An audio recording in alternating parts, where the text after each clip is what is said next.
cette édition de votre émission Coach, j'ai une question. Est-ce possible de réussir au concours d'entrée à la FMSB avec une moyenne de 10 au baccalauréat et au probatoire? Telle est la préoccupation de Fonutala Cyril de l'Institut des sciences et techniques appliquées à la santé à Yaoundé.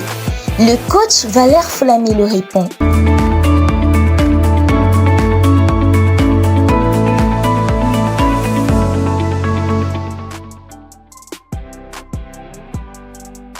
Bonsoir, j'espère que vous allez bien ce soir et bienvenue à cette nouvelle édition de notre émission Coach, j'ai une question. Je suis très content de vous avoir nombreux qui nous suivent depuis la France, depuis Yaoundé, Douala, depuis le Canada, depuis l'Algérie, depuis le Sénégal, depuis Bafoussam, depuis Libreville. Ils sont très contents de savoir que vous êtes coaché pour cette autre émission que j'ai une question. Ce soir, nous allons répondre à la question de l'étudiant Fonutala Cyril Provident. Il veut savoir s'il est possible de réussir au concours d'entrée à la faculté de médecine et des sciences biomédicales avec un moyen de 10 au baccalauréat et au probatoire. C'est une question très pertinente. Parce que nous avons beaucoup d'étudiants, beaucoup d'élèves qui ratent leur opportunité d'entrer dans ces grandes écoles. Parce qu'on leur dit vraiment, voilà, si tu n'as pas mention au bac, tu ne peux pas réussir au concours. Si tu n'as pas ci, tu ne peux pas réussir au concours. Et aujourd'hui, cette question va aider plusieurs à sortir de cet engrenage dans lequel ils enterrent le rêve de devenir médecin au Cameroun. Donc c'est une question très pertinente que je t'encourage à commencer à partager. Oui, parce qu'il y a beaucoup de personnes qui ont besoin de suivre cette vidéo. Beaucoup de personnes ont besoin de suivre cette vidéo. Maintenant, ici, elle veut savoir si elle peut réussir au concours. En cas de faculté de médecine, avec 10 moyens au bac ou au bac. Maintenant, il faut comprendre. Qu'est-ce qui fait réussir un candidat au concours? Parce que pour répondre à cette question, il faut bien comprendre qu'est-ce qui fait réussir un Camerounais au concours. Mais qu'est-ce qui fait réussir un jeune à un concours? C'est ça la question. Maintenant, quand on va voir ce qui fait réussir un jeune au concours, vous-même vous allez pouvoir en déduire si le fait d'avoir 10 au probatoire, au baccalauréat peut constituer un problème. Maintenant, ce que je vais dire, c'est que tous les concours, généralement, ont des conditions d'éligibilité pour les candidats. C'est-à-dire qu'il y a un ensemble de paramètres, de critères qu'il faut pour être éligible au concours. Maintenant, après les critères d'éligibilité, nous avons des, je ne sais pas si je peux dire ça comme ça, on a comme des critères d'admission. Par exemple, il y aura les épreuves. Par exemple, le cas du concours de la faculté de médecine, si on va être plus spécifique, vous aurez droit à une épreuve de biologie, qui a un certain nombre, je crois 50 QCM, une épreuve de physique, 25 QCM, une épreuve de chimie, 25 QCM. Les trois peuvent venir dans la même épreuve. Vous avez une épreuve de culture générale, et anglais pour les francophones, français pour les anglophones. Donc, les premiers éléments indispensables pour réussir un concours, c'est d'avoir les bons moyens. Maintenant, comment est-ce qu'on calcule la moyenne globale? Vous devez le savoir. On a d'abord les matières principales que sont biologie, physique, chimie. On a les matières secondaires que sont culture générale et anglais. Et chacune de ces matières a un coefficient qui est bien indiqué sur l'arrêté du concours. Et si vous n'avez pas encore vu l'arrêté d'un concours de la faculté de médecine, allez directement sur notre site internet www.lescocoach.org. À la rubrique documents, vous aurez les arrêtés des différents concours et vous pouvez voir quels sont les critères. C'est-à-dire que biologie, c'est combien de points et c'est quel coefficient. Physique, c'est combien de points, c'est quel coefficient. Chimie, c'est combien de points, c'est quel coefficient. Ça, c'est la première partie qui compte énormément pour la réussite d'un concours. La deuxième partie qui compte pour la réussite d'un concours, c'est les notes académiques. Maintenant, à quel niveau est-ce que les notes académiques interviennent? C'est-à-dire que les notes, les relevés de notes, à quel niveau est-ce que ça intervient? Il est également important de comprendre ça. Est-ce que tu peux avoir 19 au concours de la faculté de médecine et tu échoues parce que tu as eu 10,00 au bac et 10,00 en physique et au probatoire. Et un gars qui a eu 11 de moyenne au concours vient réussir parce qu'il a eu 17 au bac et 17 au probatoire, je ne pense pas.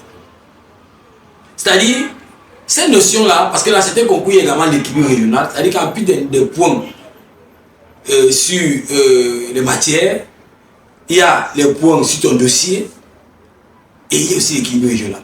Donc tous ces paramètres-là sont les éléments qui permettent aux gens, à un candidat de réussir ou pas à un concours dans la faculté de médecine. Et concernant donc l'élément du dossier, c'est un élément qui est beaucoup plus éliminatoire. Donc comme je l'ai dit, il est impossible pour un candidat qui a eu 11 aux épreuves, en moyenne générale des épreuves au concours, de réussir qu'un candidat qui a eu 17 échoue parce que celui-là a dépassé le baccalauréat. Si le concours était une continuité du baccalauréat, on n'aurait même pas organisé le concours. On aurait simplement dit, voilà, tous les 17 de moyenne au bac entrent à la faculté de médecine. Si on n'a pas fait, c'est parce qu'on s'est dit qu'un candidat peut bien faire son année scolaire et n'est pas forcément, ça c'est le contexte camerounais, hein. Ailleurs c'est pas forcément le cas. Un Camerounais peut bien faire son cursus scolaire et ne pas démarrer au concours et ne pas réussir. D'ailleurs, on a des candidats parfois qui ont 15 de moyenne en terminale, qui sont moins bons en mathématiques que certaines personnes qui ont 11. Donc je ne vois pas en quoi celui qui a 15 de moyenne serait plus favorisé au concours de Polytech où l'une des matières phares c'est les mathématiques. Il y a des gens qui ont 11 de moyenne en terminale avec 19,75 en mathématiques, 19,75 en physique et 6 en français, 2 en anglais et tout ce que vous pouvez imaginer. Il y a une autre personne qui a ses 15 de moyenne avec 13 en mathématiques ou 14 en mathématiques.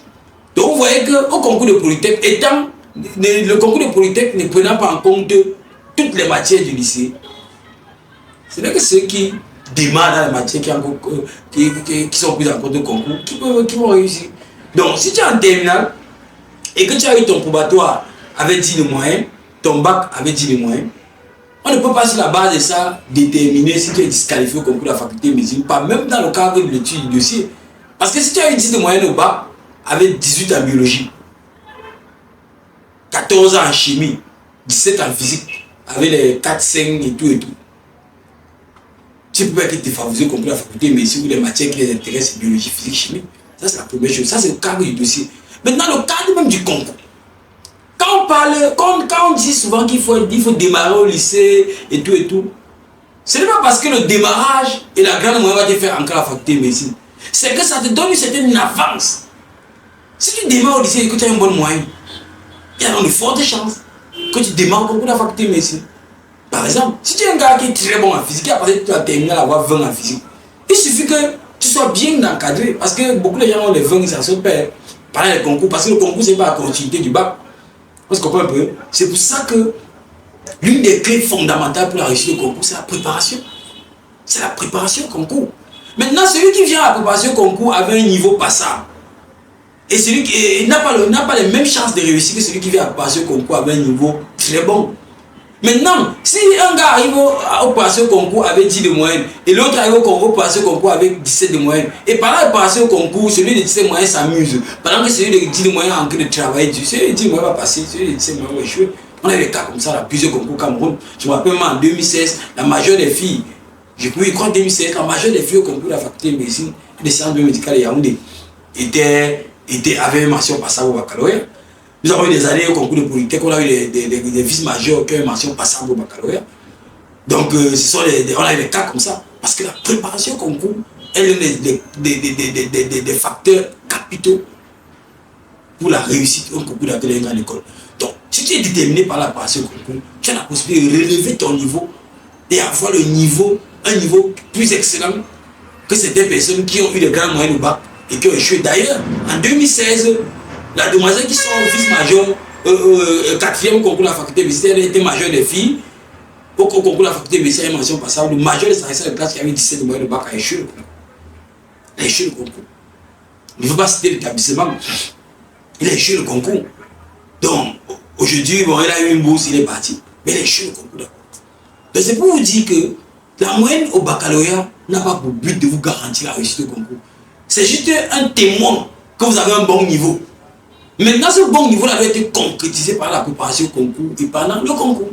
Donc voilà ce qu'on peut dire par rapport à cette question. Donc si tu as 10 moyens, tu as eu ton bac avec maximum passable, tu as eu ton probatoire avec 10,00, tu as eu ton bac avec 10,00, tu n'as aucune inquiétude à te faire par rapport à la réussite au concours de la faculté. Mais c'est pour ça qu'il y a un concours. Et tout se joue pendant le concours. Il suffit que tu te prépares comme il faut, dans les conditions qu'il faut. Par exemple, à l'heure où je vous parle, en ce moment, nous avons une vague de préparation au concours à Nyon qui a commencé dans les différents centres à Yaoundé et à Douala. Donc vous avez comme ça des étudiants qui se préparent au concours, déjà pour le concours 2024, qui aura lieu en septembre 2024. On a des étudiants qui ont commencé à préparer ce concours depuis le mois de septembre 2023. Donc ils vont préparer le concours comme ça pendant 1 an. Vous croyez que s'il se prépare bien, s'il donne tout ce qu'il a donné, tu vas te lever là et réussir parce que tu as eu 14 au bac et il avait 10. Non. Donc, tout ce que je veux dire, c'est que si tu as eu 10 de moyenne au bac, ça veut dire que peut-être ton niveau en biologie, en physique, en chimie n'est pas très bon. Pour ça, il faut t'engager le plus tôt possible de façon active dans la préparation au concours et dans les meilleures conditions. Et tu pourras, si tu te donnes à fond, réussir au concours, d'entrer à la faculté de médecine et réaliser ton rêve. Donc, si cette vidéo est utile pour toi, il faut la partager massivement. Parce qu'il y a beaucoup de personnes qui sont dans cette situation. Tu peux sauver quelqu'un juste en un clic. Et si tu n'es pas encore abonné sur les différentes plateformes, notamment notre chaîne YouTube, notre page Facebook Leaders Corporation, notre compte TikTok, Instagram, nous te prions de le faire afin de ne rater aucune des vidéos qui vont arriver, qui vont toujours participer à vous permettre d'être excellent, à vous aider à atteindre vos objectifs sur le plan académique. Bonsoir à chacun d'entre vous et nous vous donnons rendez-vous à la prochaine émission. Coach, j'ai une question. Nous espérons que vous êtes satisfaits. N'hésitez pas à vous abonner sur toutes nos plateformes et à nous présenter toutes vos préoccupations. Rendez-vous demain soir dès 19h pour une nouvelle émission.